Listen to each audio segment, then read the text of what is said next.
G'day. Today we're doing a front wheel bearing on a TK Barina, Holden Barina, 1.6 litre petrol. And we've got a noisy front right wheel bearing. We've tested it out even when you're coasting or under slight acceleration or coasting with no load. There's a grumbly noise on the right hand side there. So we've got it jacked up on our scissor lift there, and now we're going to actually drive it on the hoist. I'm going to have a listen with our stethoscope. We're just going to touch over here where the bearings run and the CV shaft runs in there, and over here. And I'll have a listen if there's any grumbling noises, or it should have a nice shh sort of sound.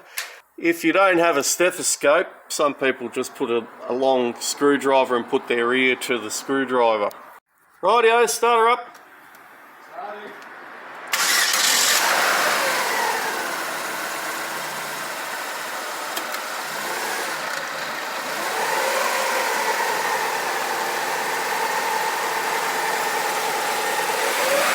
There you can see that CV joint looks like it's out of balance.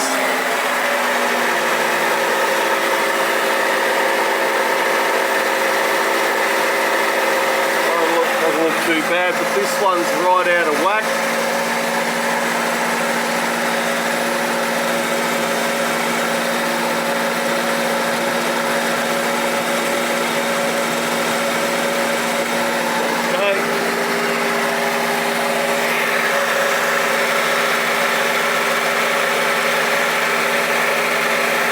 Noisy in there.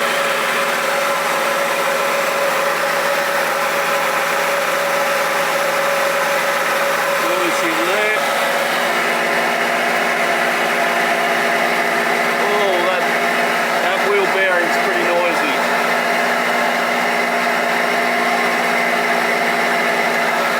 Turn it off.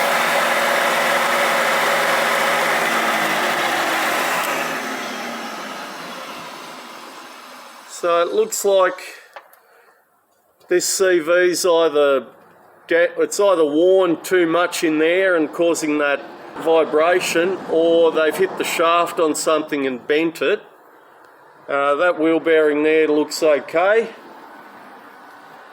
This shaft here looks to be running nice and straight, but the wheel bearing over here is real grumbly and noisy. So we're just going to replace the wheel bearing on the right hand side, and the CV joint we have ordered.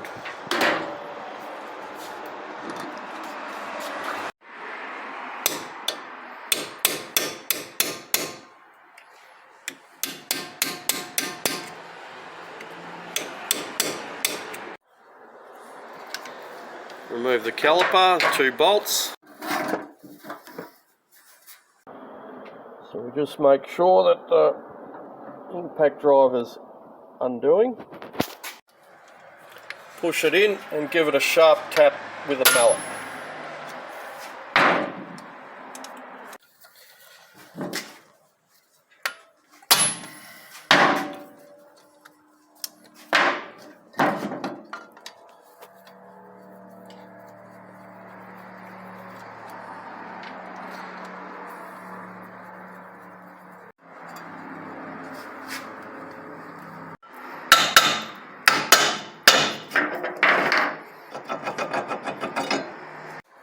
.32 mil.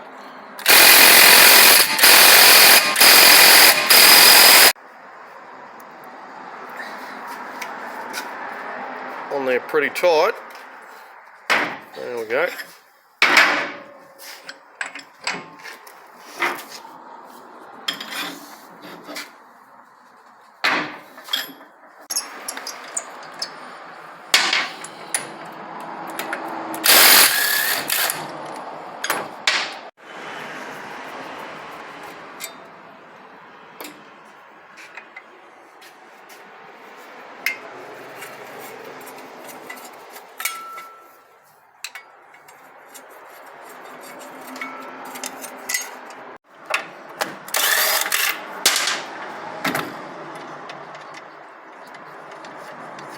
So we've got to get this, the bearing is on this hub.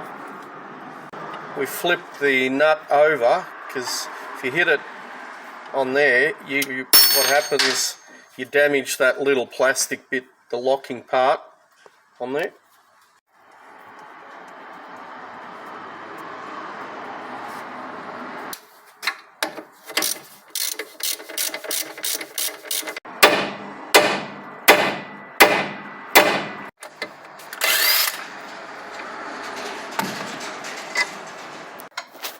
Lower ball joint.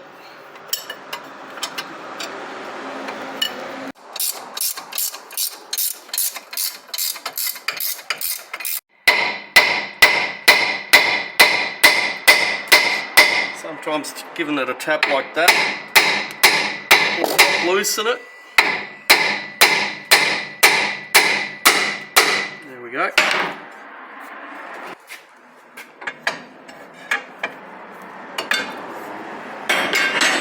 Now we've got the strut pushing down, so we need to support it. Now we need to jack up that to get the bottom ball joint out.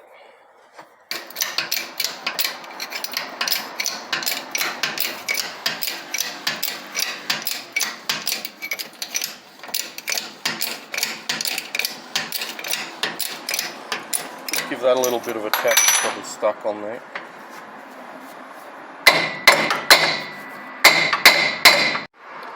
We've got this up, it started lifting the car up over here, and that's just clamped down on that spring. So now we're going to put our spring compressors on just to hold that strut away from pushing that whole hub down.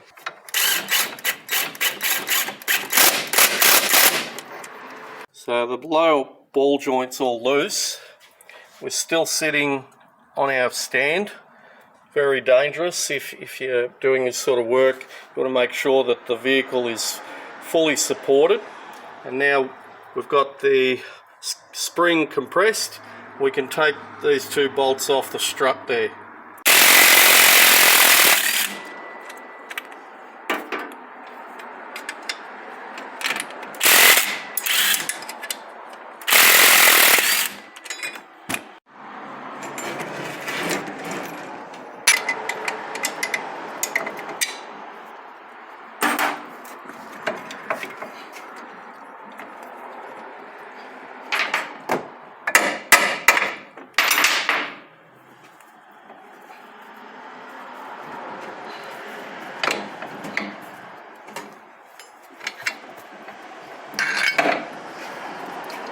There we go.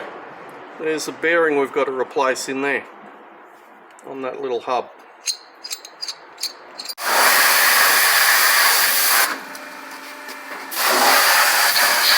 So we've got the new bearing there, and you need to find a driver that is under 1330 thou, so it doesn't get stuck in the bearing to push that hub out. We found this off a Borg Warner 35, and that just slides through easily. You don't want it jamming up on that, or you'll get it stuck in the old bearing. There we go, we've got an extension on there. You want to make sure that the hub is supported properly, not going to bend anything or distort anything. There are two machined flat bits on it, which makes it handy. And now we just press it off. There we go, it just comes out quite easily.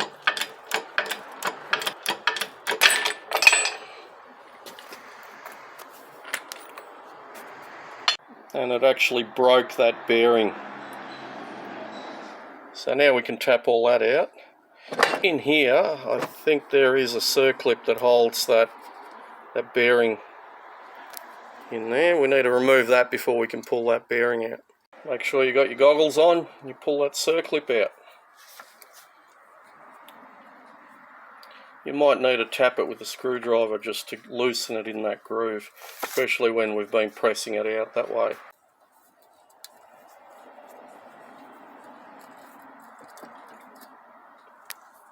Now we've got the circlip off, we can try and press that bearing out. little roller cage there. And we'll try and push it on here, and hopefully it's not in there that tight. Sometimes if you heat this up a little bit, it'll come out a bit easier when you're pushing it in the middle here, because we can't push it on that outer side of that bearing like you should be, because it's under that little step there. Now it'll either push all the guts out of that bearing, or it'll push the whole bearing out. It looks like the whole thing's going.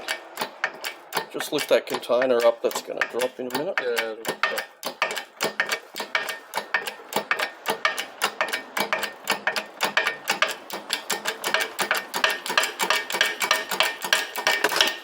There we go.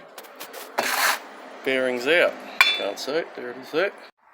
Now's a good time to give it a good clean, especially the groove, because we're going to put the new circlip in there. And if you want to push, first we have to push the bearing in, because it's got a circlip there, and the circlip is between the hub and this part. So we need to first push the bearing in and then push the hub in. And what we need to do is actually heat this up a little bit. You can either leave it out in the sun if it's a nice hot day, and put the bearing in the freezer, and that should just slide straight in. You can see the edge of the original one. There's no difference either way, putting it in either way. The new one has a little recess cut into it there, and I believe that recess is just to get it started in here a little bit sooner, just so it guides in a little bit better when you're pressing it in.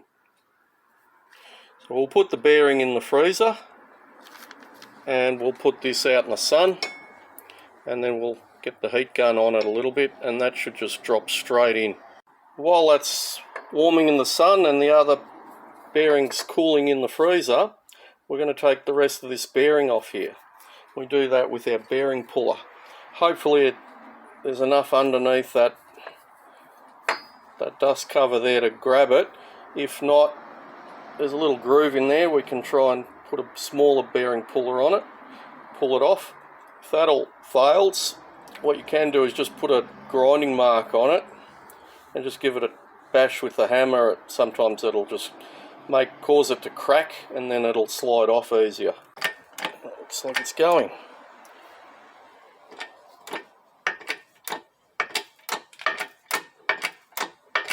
Ready to catch it?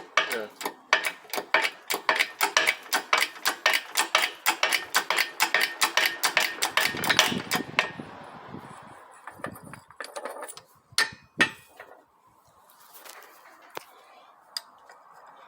And there's the rest of the bearing. We'll try and warm it up as much as we can on those real thick parts there. Around. So I've got Steve-O running to the freezer to grab the bearing, and we'll just try and push it in. Gotta go quickly. You put it in crooked. Yep, that's it. Like that. That just slid straight in. You heard it hit the bottom. You can turn that off. So you want to make sure it's completely gone all the way in. And you can see just putting a little bit of heat and cooling the inside will make it slide in a lot easier. Quite often people damage these driving them in. The wall on that bearing is quite thin, so you need to find the right driver. I always love finding different size pipes and that, just for drivers. And now we can put the circlip in. Now we're continuing to warm that up. The heat from the air gun before will warm up that bearing. You don't want to get it real hot, but warm enough. And we've got that hub in the freezer as well. So now we're going to put the circlip in and then put the hub, slide the hub in. Now with the circlips, you'll notice that there's one half of it's rounded off. You always want to have the sharp edge to the outside. You want that to always locate right as deeply as it can be on the pressure side. So that bearing will be pushing out, so you want to have that nice sharp edge to the outside. And you always want to make sure you can turn it so it's located fully in that slot. And Steve-O's gone to get the hub out of the freezer, and that should slide straight in if he lines it up properly.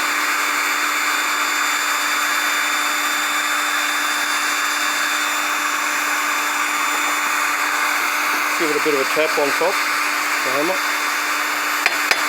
That's it.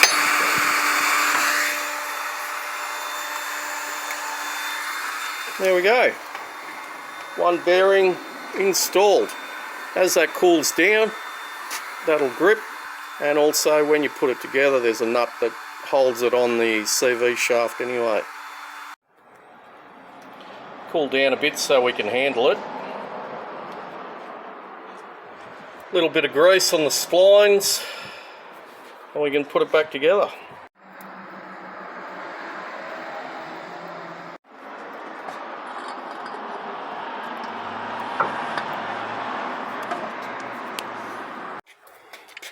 And just get it into the hole. There we go.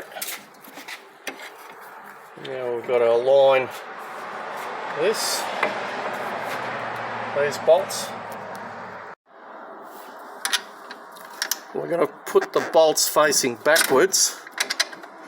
That way you don't damage, or you hope you don't damage the thread from the road dirt.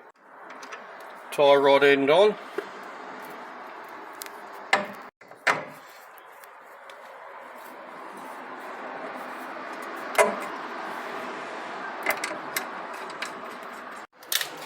We've got all the bolts on.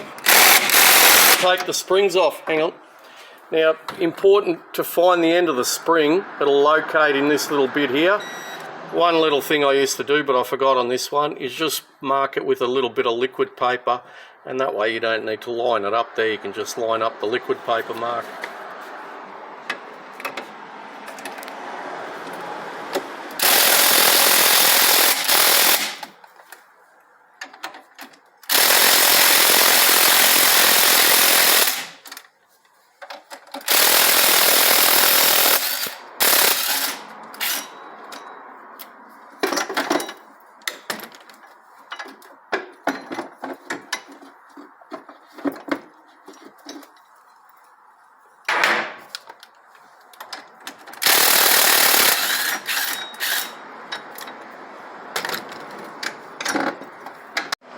Tightened all these up, putting the plate back on.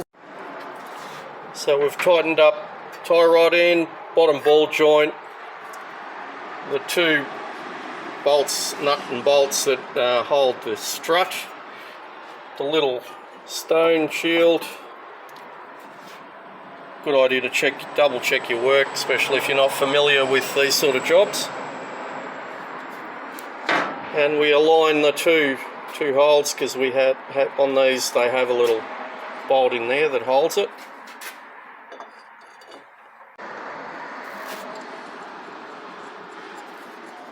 When you're putting the caliper back on, just make sure you don't have any road dirt or muck in here on the brakes, or grease or oil. And also make sure you don't twist that brake hose when you're putting it back on, especially if you're taking it off. You've got to remember which way you took it off. If you took it off that way, you put it back on that way.